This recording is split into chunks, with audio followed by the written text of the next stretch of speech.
नेवादा के रेगिस्तान में एरिया 51 नाम की एक जगह दशकों से लोगों की कल्पनाओं को मोहित करती आ रही है।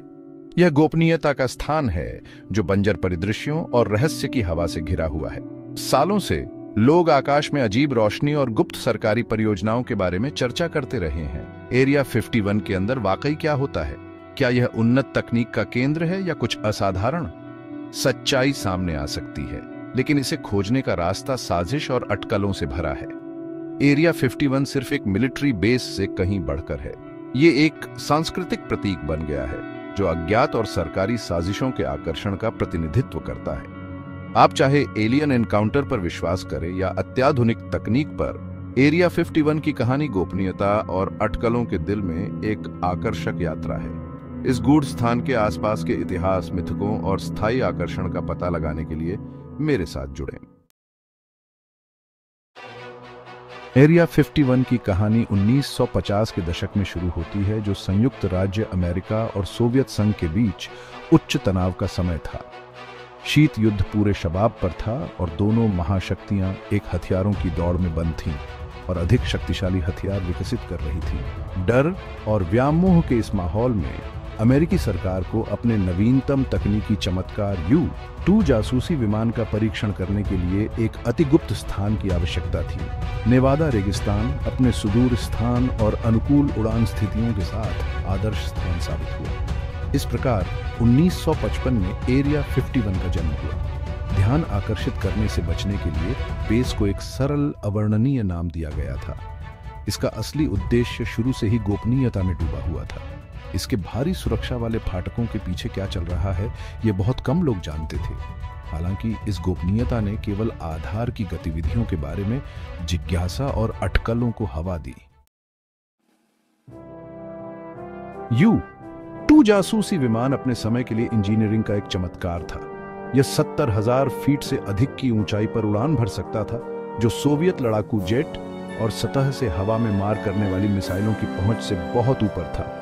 U-2 का प्राथमिक मिशन सोवियत सैन्य प्रतिष्ठानों और गतिविधियों पर खुफिया जानकारी इकट्ठा करना था। इसके उच्च रिजोल्यूशन कैमरे अविश्वसनीय विस्तार से जमीन की छवियों को कैप्चर कर सकते हैं। एरिया 51 में U-2 का विकास और परीक्षण एक अति गुप्त ऑपरेशन था। CIA और US एयरफोर्स ने प्रोजेक्ट को गुप्त रखने के लिए बहुत प्रयास किए। यहां तक कि बेस का अस्तित्व भी एक गुप्त रहस्य था। U-2 शीत युद्ध में एक महत्वपूर्ण भूमिका निभाएगा, जो अमेरिकी सरकार को सोवियत क्षमताओं पर महत्वपूर्ण खुफिया जानकारी प्रदान करेगा। हालांकि इसके अस्तित्व ने गुप्त विमान और उन्नत तकनीक के साथ एरिया 51 के जुड़ाव की शुरुआत को भी चिह्नित किया। जैसे ही U-2 जासूसी विमान ने नेवादा के ऊपर आसमान में उड़ान भरी, कुछ ही समय बाद अजीबोगरीब दिखने की खबरें आने लगी। लोगों ने रेगिस्तानी आकाश में असामान्य रोशनी को इधर उधर घूमते देखा। रोशनी जो पारंपरिक विमान होने के लिए बहुत तेज और बहुत ही अनियमित रूप से चलती थी। ये देखे जाने, जिन्हें अक्सर अज्ञात उड़ान वस्तुओं या UFO के लिए जिम्मेदार ठहराया जाता है, जल्दी ही एरिया 51 के रहस्य से जुड़ गए। अमेरिकी वायुसेना इन UFO देखे जाने को खत्म करने और दहशत को रोकने के लिए उत्सुक थी, ने 1952 में प्रोजेक्ट ब्लू बुक लॉन्च किया। इस परियोजना को UFO रिपोर्टों की जांच करने और यह निर्धारित करने का काम सौंपा गया था कि क्या वे राष्ट्रीय सुरक्षा के लिए कोई खतरा पैदा करते हैं। जबकि अधिकांश देखे जाने को प्राकृतिक घटनाओं या गलत पहचाने गए विमान के रूप में समझाया जा सकता है, कुछ मामले अस्पष्टीकृत रहे। इसने केवल एरिया 51 और अस्पष्टीकृत से इसके संबंध के आसपास के रहस्य को गहरा करने का काम किया। खंड 5 रोसवेल हादसा, जब फुसफुसाहट दहाड़ में बदल गई। UFO विद्या के इतिहास में रोसवेल की घटना अब तक के सबसे प्रसिद्ध और विवादास्पद मामले के रूप में सामने आई है। 1947 में रोसवेल, न्यू मैक्सिको के पास एक खेत में एक दुर्घटनाग्रस्त वस्तु का मलबा मिला था। प्रारंभिक रिपोर्टों में वस्तु को एक फ्लाइंग डिस्क के रूप में वर्णित किया गया था, जिससे एक दुर्घटनाग्रस्त एलियन अंतरिक्ष यान की अटकलें तेज हो गईं। हालांकि सेना ने जल्दी से दावा किया कि मलबा मौसम के गुब्बारे का था। आधिकारिक स्पष्टीकरण के बावजूद अफवाहें बनी रहीं कि सरकार ने रोसवेल में कुछ असाधारण हासिल किया था। कुछ का मानना है कि मलबे वास्तव में अलौकिक उत्पत्ति का था और दुर्घटना स्थल से विदेशी प्राणियों के शव बरामद किए गए थे। जबकि इन दावों का समर्थन करने के लिए कोई ठोस सबूत नहीं है, रोसवेल की घटना साजिश के सिद्धांतों को हवा देना जारी रखती है और जनता की कल्पना में एरिया 51 से अटूट रूप से जुड़ गई है। यह घटना यूएफओ के आसपास सरकार की कथित गोपनीयता का एक शक्तिशाली प्रतीक बनी हुई है। खंड 6 बॉब लजार और एलियन टेक दावे। 1980 के दशक के अंत में बॉब लजार नाम का एक व्यक्ति एक चौंकाने वाले दावे के साथ आगे आया। उसने आरोप लगाया कि उसे एरिया 51 के पास स्थित S4 नामक एक सुविधा में नियुक्त किया गया था। लजार ने दावा किया कि S4 एक अति गुप्त सुविधा थी जहां सरकार कब्जे वाले एलियन अंतरिक्ष यान का रिवर्स इंजीनियरिंग कर रही थी। उन्होंने उस शिल्प का विस्तृत विवरण भी प्रदान किया जिस पर उन्होंने दावा किया था कि उन्होंने काम किया था। उनके प्रणोदन प्रणालियों और उन्नत तकनीक का वर्णन किया था। लजार के दावों को संदेह और साजिश के मिश्रण के साथ मिला। जबकि कुछ लोगों ने उन्हें धोखेबाज के रूप में खारिज कर दिया, दूसरों ने उनकी कहानी को सम्मोहक पाया। लजार के आरोप उनके तकनीकी विवरणों के साथ यूएफओ समुदाय के भीतर अनगिनत चर्चाओं और बहसों को हवा दी है। चाहे लेजर के दावे सच हों या न हों, उनकी कहानी ने निस्संदेह एरिया 51 के रहस्य में साजिश की एक और परत जोड़ दी है। खंड 7 सरकार का रुख, इनकार और गलत दिशा। दशकों तक अमेरिकी सरकार एरिया 51 के बारे में चुप रही, इसके अस्तित्व को स्वीकार करने से इनकार करती रही। इस गोपनीयता ने केवल अटकलों और साजिश के सिद्धांतों को हवा दी। यह 2013 तक नहीं था कि CIA ने आधिकारिक तौर पर एरिया 51 के अस्तित्व को स्वीकार किया।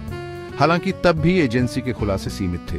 सरकार का कहना है कि एरिया 51 प्रायोगिक विमान और हथियार प्रणालियों के लिए एक परीक्षण मैदान है। वे यूएफओ कवर अप या विदेशी तकनीक की वसूली में किसी भी तरह की भागीदारी से इनकार करते हैं। हालांकि कई लोगों के लिए गोपनीयता का सरकार का लंबा इतिहास और विस्तृत जानकारी प्रदान करने की अनिच्छा केवल इस विश्वास को पुष्ट करती है कि वे कुछ छिपा रहे हैं। पारदर्शिता की कमी ने केवल एरिया 51 और अज्ञात से उसके संबंध के साथ जनता के आकर्षण को गहरा किया है। खंड 8 लोकप्रिय संस्कृति में एरिया 51 साजिश को हवा देना। एरिया 51 की रहस्यमयता ने लोकप्रिय संस्कृति में प्रवेश किया है, जो अनगिनत पुस्तकों, फिल्मों और टेलीविजन शो में दिखाई देती है। Cult classic film independence day से लेकर लोकप्रिय विज्ञान फाई सीरीज दी एक्स फाइल्स तक एरिया 51 सरकारी साजिशों और अलौकिक जीवन की संभावना का पर्याय बन गया है। ये काल्पनिक चित्रण अक्सर एरिया 51 को एक ऐसी जगह के रूप में चित्रित करते हैं जहां असंभव संभव हो जाता है। लोकप्रिय संस्कृति में एरिया 51 के साथ इस आकर्षण ने निस्संदेह इसकी स्थायी विरासत में योगदान दिया है। इसने रहस्य को जीवित रखने में मदद की है और पीढ़ियों की कल्पनाओं को हवा दी है।